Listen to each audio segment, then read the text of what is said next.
So, Eric, good afternoon. Great to speak. Thanks for taking the time to have a chat with us on everything to do with B2B payments. You're with Worldpay as a B2B expert. Perhaps introduce yourself a little bit more than just B2B. Sure. Thank you, Matthijs. So my name is Eric Bushman. I'm the Vice President of Solutions Engineering with Worldpay. I come with a background from a company called Paymetric, who was acquired by Worldpay back in 2017. And our group is now called the Worldpay B2B Group, and we have a focus on B2B solutions related to payment, and specifically with ERP integration. So a lot of our customers will have an SAP, an Oracle, some type of ERP backend, and of course an e-commerce front end.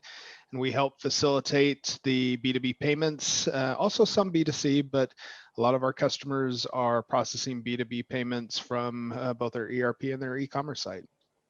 All right, interesting. Looking back at 2020, which of course was a strange year, but any observations and learnings from that related to B2B? Yeah, 2020 was definitely an odd year, apart from ceasing travel and a lot of the entertainment and travel industries being very impacted as far as their finances, and certainly with electronic payment. We saw a slowdown in some industries. We saw some industries pick up and increase the amount of their payments. There has been a strong focus on the security, of course, of payments, and lowering the cost of acceptance, and broadening the range of the types of payments that are accepted. And in 2020, we saw really a migration start to take place, where companies who are accepting B2B started to move beyond just the traditional either bank transfer or corporate card type payments, and start to expand beyond that.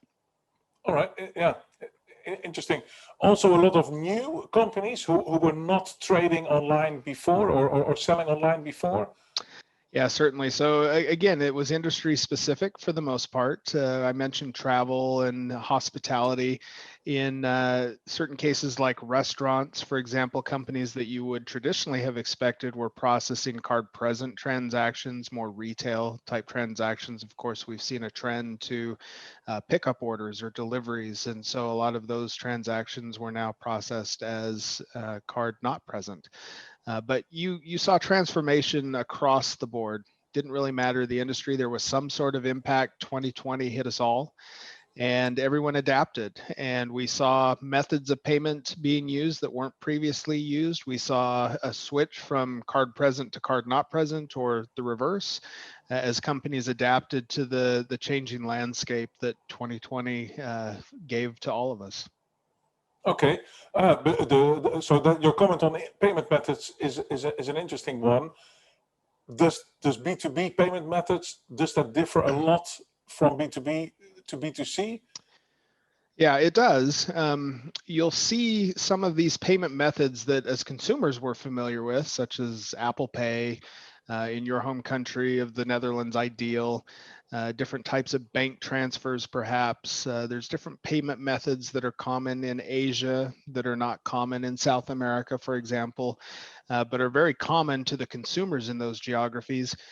Those are traditionally not used in B2B payments. However, we do see, I would call it a lag of sorts, maybe a year or 2-year delay before those payment methods start becoming used. They start being used in B2B scenarios. And where you see that more often is not the large enterprises who suddenly want to start using Apple Pay, for example, with their suppliers or their vendors. We see that where maybe it's a small or medium-sized business, maybe a mom and pop shop, where it's an individual owner who may have their corporate card that they've traditionally used, or perhaps they've submitted paper checks, but now they're interested in some of these alternative payments that they're used to using as a consumer, and they're asking their partners, their suppliers, to start accepting those in B2B scenarios as well. All right, and do you see, so in those wallets like Apple Pay, is that still a card as a form factor put into the wallet? Or do you see a rise in these single-use virtual cards?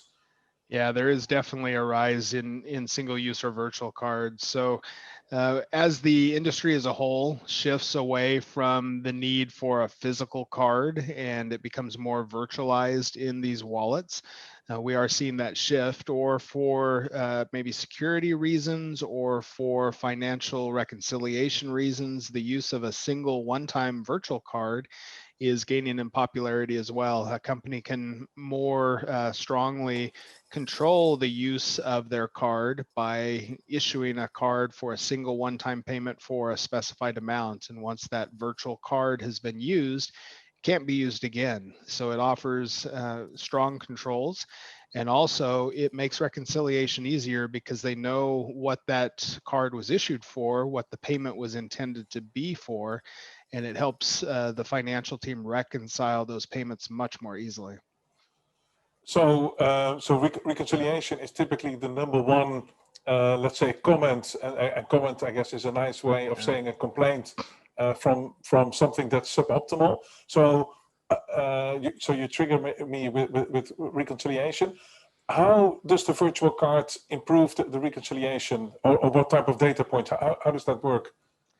As I mentioned when I introduced myself, my division within WorldPay focuses mostly on assisting companies that are running ERP systems, and we help them integrate these payment methods. Well, you can assume that any company that's large enough or has large enough revenues to be running an SAP or an ERP system from Oracle, for example, that they are processing thousands, tens of thousands, millions of transactions on a daily basis. And so when you have that large volume of invoices and associated payments, of course, you're always looking for a way to make reconciliation easier. And the use of these one-time payment cards, which are issued for a specific invoice or group of invoices in many cases, makes that reconciliation easier because the payment is targeted at a known invoice or group of invoices. And so before the company even submits that payment, they know what it's for, so that when they receive notice back from their bank, their card issuer, they know exactly what that payment was for. Reconciliation, reducing the amount of time it takes, is a goal of every company's financial team. And so certainly this being a targeted payment helps reduce the time it takes a financial clerk on a daily basis to complete their job. And it's always a welcome improvement. And I guess better reconciliation against invoices, and that invoices are paid, it also reduces the need for dunning or the need for chasing invoices one way or the other, which is another an ROI perspective. And another benefit that processing payment via card, whether it's a physical card or it's a virtual card, another benefit is that the merchant who is processing that payment, who's accepting that card for the payment, they are able to send additional information from their systems to augment the payment. So they don't need to only submit information, for example, that says this payment is for €1,000 or for £500 or $700. They can send additional information to identify the invoice or invoices. You'll hear that referred to as level 2 or level 3 data, for example. Maybe they send an invoice number and they send the line item details that shows the SKUs and the amounts and the weights, descriptions, etc.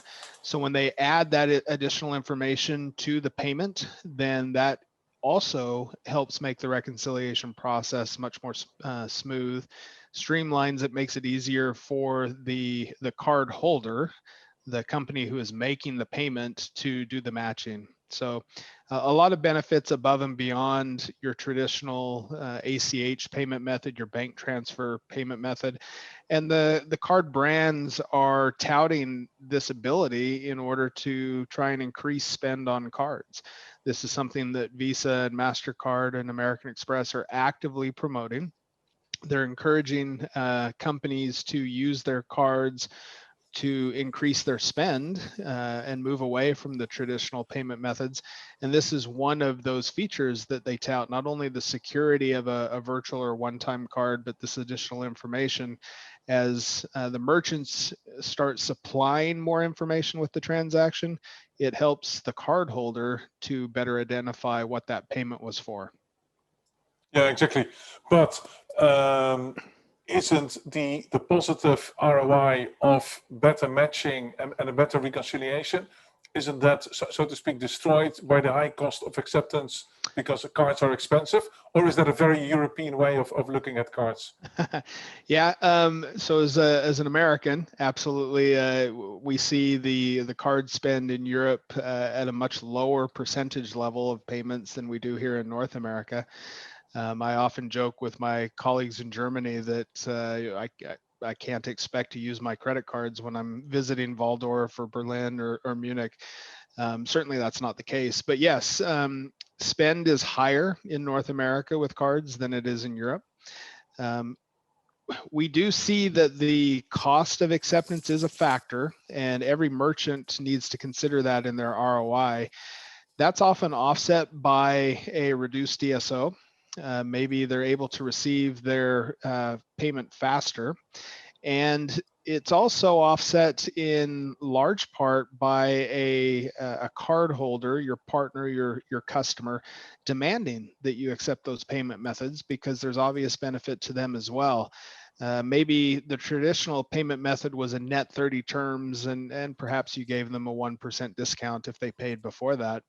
But that allowed your customer to float credit with you for 30 days, and then that payment was due. Well, if they then shift that to a card transaction, they're not only able to float that perhaps for 28, 29, 30 days, pay right when it's due with their card, and then the issuing bank of their credit card will float that credit for them for an additional period of time. Maybe that's 10 days, 15 days, 30 days. So there's a benefit to the card holder where they extend that credit slightly longer with a card payment, and perhaps they're putting pressure on the merchants to accept those forms of payment so that they can realize that advantage.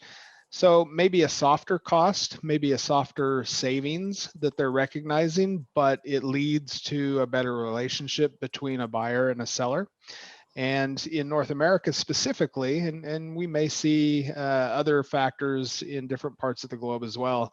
We talked a moment ago about this additional information, this level 2 or 3 invoice detail that can be sent with transactions.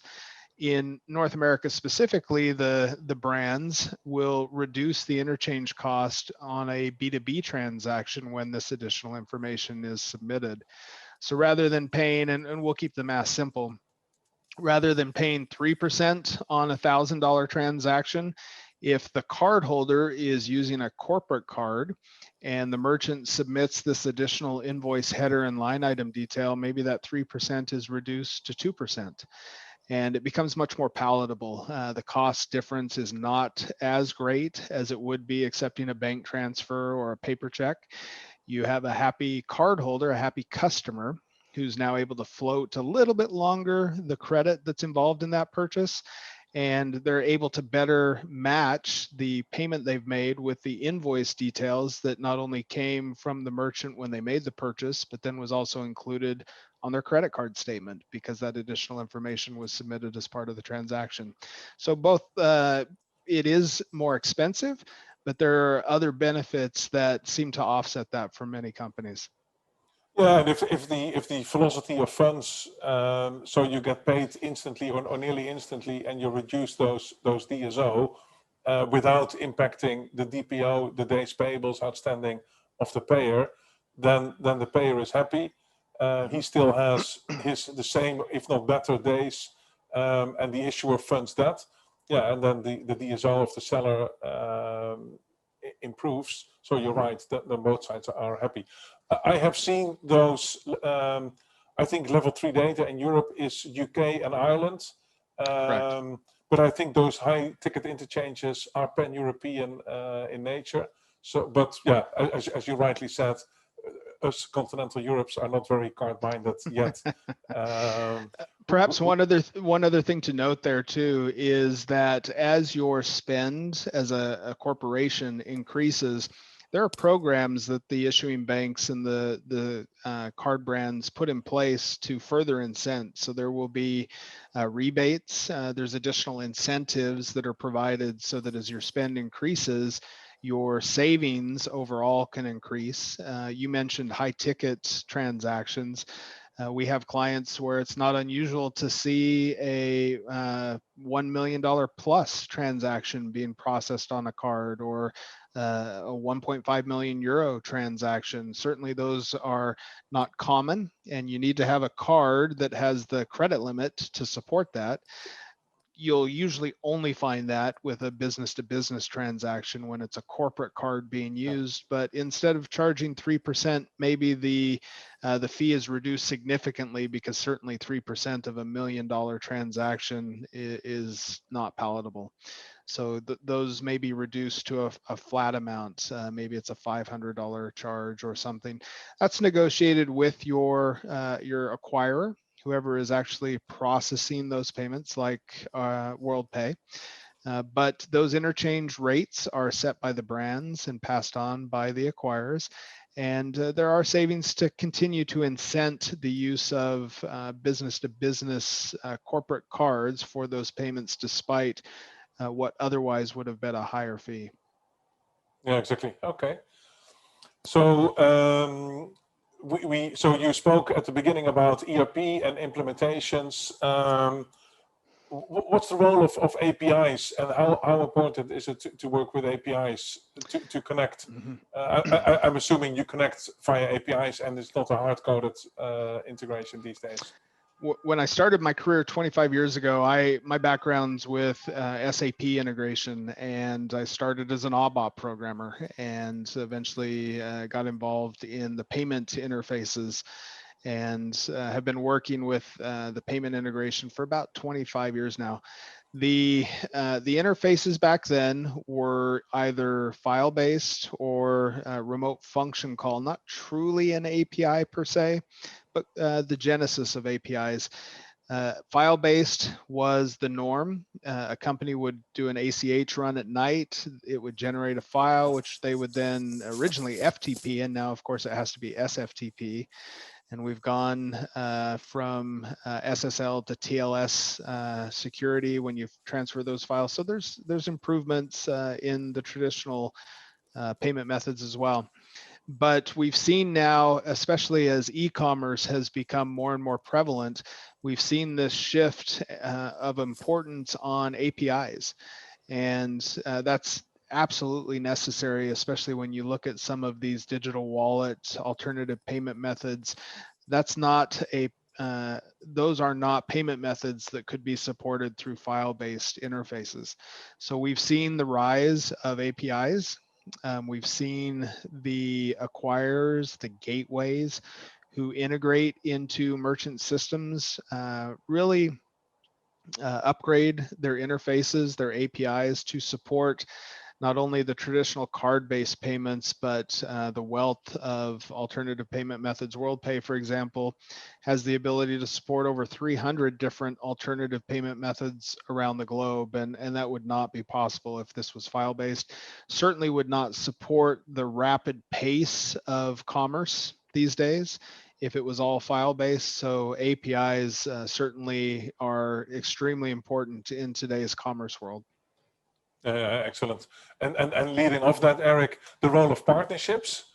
And so you mentioned SAP and Oracle, but there must be a range of others you work with. How important are partnerships in the B2B world? Yeah, extremely important.